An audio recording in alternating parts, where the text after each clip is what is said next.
Hey guys, welcome back to the channel for our final Season 12 set review. In this video, we are checking out the flagship set of the wave, the Empire Temple of Madness. So first, we're actually going to check out the build itself and its design, then I'm going to share my thoughts on each of the 6 minifigures, and then we'll finish up with the overall rating out of 5 stars. With that being said, let's get started. So let's start at the bottom here, and we have this little walkway that flows very nicely into the main floor for the Prime Empire Temple set. And I think the overall colors for Prime Empire, those being black, blue, and red, I think those colors are actually really cool and they work very nicely. This is a cool looking sticker here too, with a kind of basic font to symbolize the video game theme. And also you have the keyblades, which work very well with this design too. Now taking a look at the main floor itself, there's actually a contraption at the top of the set where you turn the orange keyblade, and then this actually opens up to reveal game over, which I think is really cool. And it's also pretty awesome how this contraption all the way at the top of the set, several inches up, actually goes down the entire set and opens up this door. So that's pretty cool, and you have Unigami in there as well. The bottom floor could be a little bigger, but I think it's nice anyways. I like these little lanterns too that you'll see present throughout the rest of the set at some other locations as well. Now, one weird thing about the set is the inclusion of these pieces here, and actually I think they're pretty cool. They help to kind of take away from the linear feeling of the set and give it some more scale, and it helps to really make the set flow a bit more, which I think is pretty nice.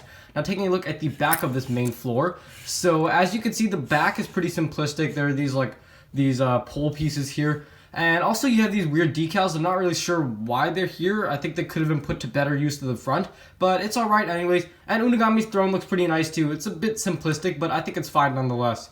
So this roof area is probably my favorite part of the set. I just love the way it looks and how it creates that classic temple feel by using these extended pieces like this, and even how this structure is kind of jutting out to the side. I love these blue underlines and even the symmetry of it all, with this red piece in the middle kind of bringing it together, and these red pieces flowing out too. The inclusion of this window looks really cool too, with the Prime Empire logo, and it feels very natural too.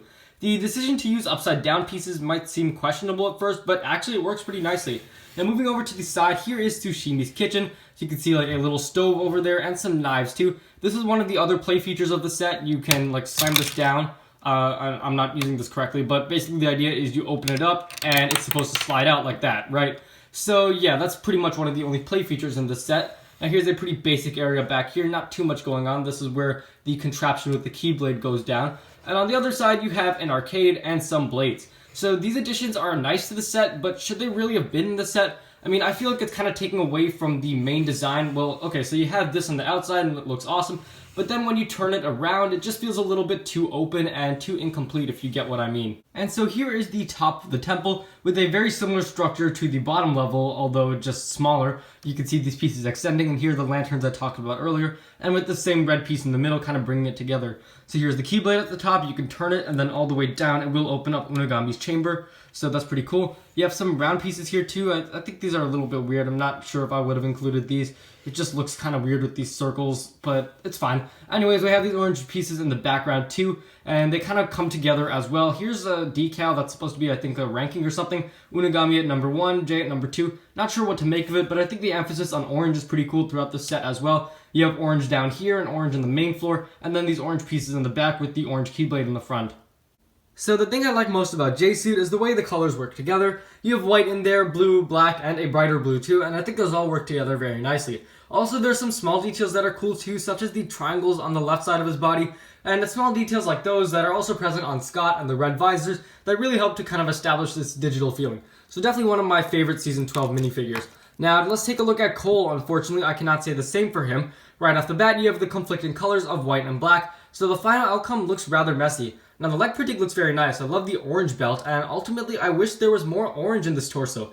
The torso itself just looks very bland. There's not enough going on color-wise, so if you look at it like this, all you can really see are the blue circles, and that's just not enough going on. It's just very plain, and ultimately, more should have been done with it. So here is the Season 12 suit for Lloyd, and this is definitely my favorite out of the Season 12 suits. First of all, I love this brighter color of green present on the belt and the Y shape down his torso, and this also makes up his right arm too. I think that shade looks very nice and pairs together with a normal green very well. Some smaller details present on the left side too, such as these oval shapes and this whitish green pattern up there too. And the legs, nothing too special, but you have some symmetric printing, which is cool too. So let's take them out and let's move on over to our villains now. Here is Unagami's minifigure, and basically this minifigure only consists of one thing on the printing. Pretty much just stripes, but at the same time there's a great variety. You have some dotted lines, some thicker lines, some horizontal ones, so even though there's only one thing that the torso consists of, it still does a great job at being varied. And there's even some printing on the back, which is cool too. I love the emphasis on red, such as his red hands, and the red armor up there too. Now, it is a weird decision to use white for his facial hair. That's an odd contrast against the normal darker colors. But hey, I think it works. And even he has a back face print too, which is very menacing. And I like this one more with the red colors too. All in all, Unagami's minifigure is actually really cool. And this is definitely a very well-designed villain. So now let's take a look at Tsushimi, the minifigure exclusive to the set. And this is a bizarre looking minifigure starting up at the face printing. A very maniacal expression, and he has a mustache in there too. And then moving on down, we have a white apron. So again, the colors are definitely a very high point of this wave in general. I love the red skin pairing very nicely with the red swords. Also yellow on the legs and the headband. And then of course the torso is white. Now one really cool detail about this minifigure is the pixelation. If you look closely, all of these stains and his chest hair and even his facial hair for the beard, if you can even see it, all of those are actually pixelated, which is such a cool detail. So I think this is actually a very well done minifigure. Last but not least is the red visor minifigure. And it's kind of a shame we only got one of these because this is so cool looking.